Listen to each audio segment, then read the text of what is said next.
Assalamualaikum warahmatullahi wabarakatuh. Sebelumnya izinkan saya untuk memperkenalkan diri. Perkenalkan, nama saya Abir Nabila dengan NIM 1503620054 dari Prodi S1 Pendidikan Teknik Bangunan.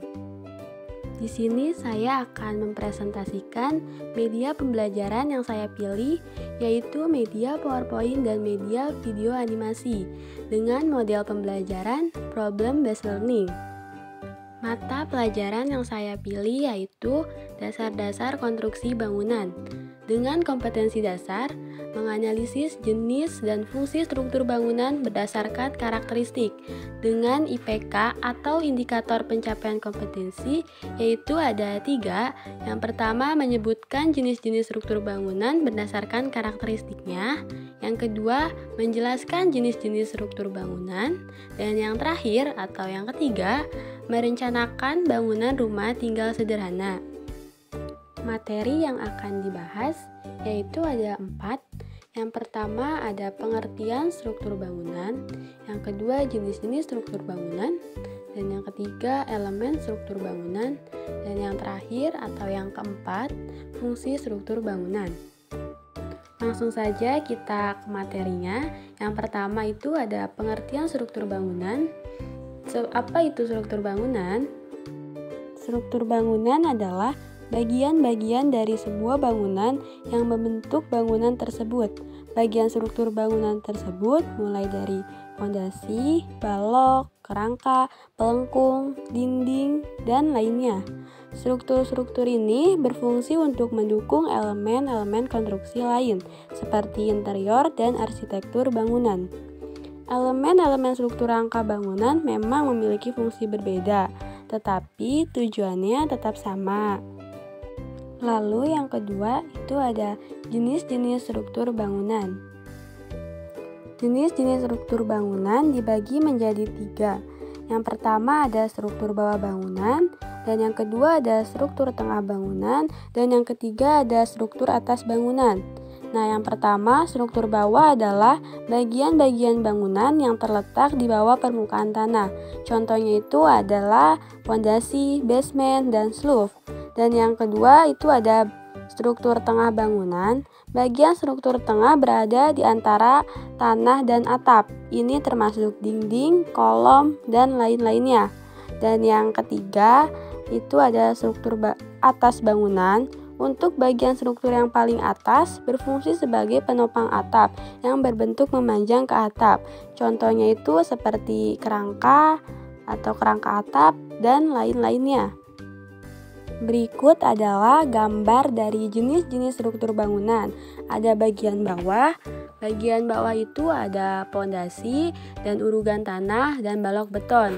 Dan untuk bagian tengah itu ada jendela, tembok, pintu, balok cincin, dan kolom.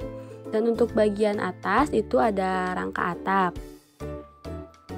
Yang ketiga ada elemen struktur bangunan. Elemen struktur bangunan ini dibagi menjadi 9. Yang pertama ada kolom. Kolom adalah batang tekan vertikal yang memikul beban seluruh bangunan. Bagian ini adalah perpaduan antara besi dan beton. Yang kedua ada balok. Jika kolom adalah rangka penguat vertikal, maka balok adalah rangka penguat horizontal. Balok berfungsi sebagai pengikat kolom dan dudukan untuk lantai atas dan atap. Nah, yang ketiga ini ada rangka batang. Rangka batang adalah sebuah kerangka yang terbuat dari rangkaian batangan besi dan berbentuk segitiga. Biasanya rangka batang di sebuah rumah ditemukan di atap. Nah, untuk yang keempat ada rangka bangunan. Secara umum, struktur rangka bangunan merupakan struktur pendukung utama pada sebuah bangunan. Kolom, roof, dan balok merupakan bagian dari keseluruhan kerangka bangunan. Dan yang kelima ada fondasi. Fondasi merupakan bagian bangunan yang berhubungan langsung dengan tanah. Fondasi juga menopang kerangka bangunan dan bagian bangunan lain yang ada di atasnya. Dan yang keenam itu ada roof. Roof adalah struktur bangunan yang menguat lantai pertama dengan fondasi, seperti kolom dan balok.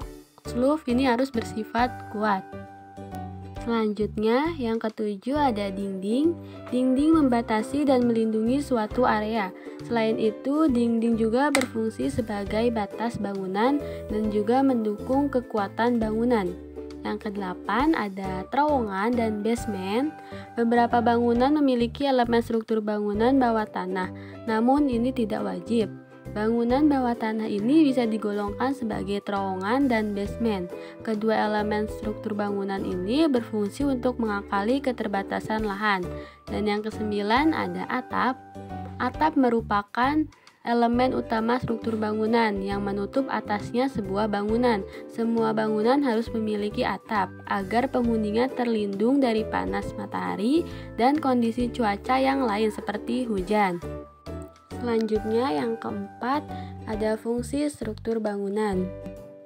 Fungsi utama dari struktur bangunan sebenarnya untuk mendukung keberadaan elemen-elemen konstruksi lain seperti tampak, interior, dan arsitektur bangunan hingga membentuk suatu kesatuan.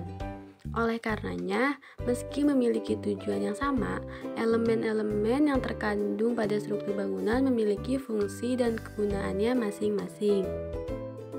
Berikut adalah syarat bangunan dikatakan baik untuk digunakan. Yang pertama, mampu memikul beban yang telah ditentukan. Yang kedua, memenuhi persyaratan keselamatan, memperhitungkan adanya gempa. Yang ketiga, struktur bangunan direncanakan secara detail. Yang keempat, harus kuat dan awet, dalam artian tidak mudah rusak. Yang kelima, fungsional, dalam arti bangunan yang dibangun tersebut harus ada fungsinya. Dan yang keenam, indah, dalam arti bentuknya enak dipandang. Dan yang terakhir ini ada higienis, dalam arti sirkulasi dan udara yang cukup agar penghuni pun merasa nyaman. Berikut adalah video animasi komponen struktur bangunan.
Tadi adalah media PowerPoint dan media video animasi yang saya gunakan pada media pembelajaran. Dan selanjutnya ini ada tugas kelompok. Tugasnya itu berbentuk soal uraian, ada 5 soal. Yang pertama, sebutkan jenis-jenis struktur bangunan berdasarkan karakteristiknya. Yang kedua, jelaskan perbedaan dari jenis struktur bangunan berdasarkan karakteristiknya. Dan yang ketiga, sebutkan komponen pada struktur bangunan. Yang keempat, aspek apa saja yang berkaitan dengan konstruksi bangunan. Dan yang kelima, sebutkan syarat-syarat apa saja agar bangunan tersebut dapat berdiri dengan kokoh. Nah, tugas kelompok ini nanti akan dibagi kelompok dan untuk masing-masing kelompok akan melakukan presentasi dan materinya ini dan jawabannya ini akan dibahas bersama-sama. Berikut adalah daftar pustaka yang saya gunakan untuk membahas materi tersebut. Sekian presentasi dari saya, kurang lebihnya mohon maaf. Wassalamualaikum warahmatullahi wabarakatuh. Terima kasih ya semuanya, semoga video ini bermanfaat.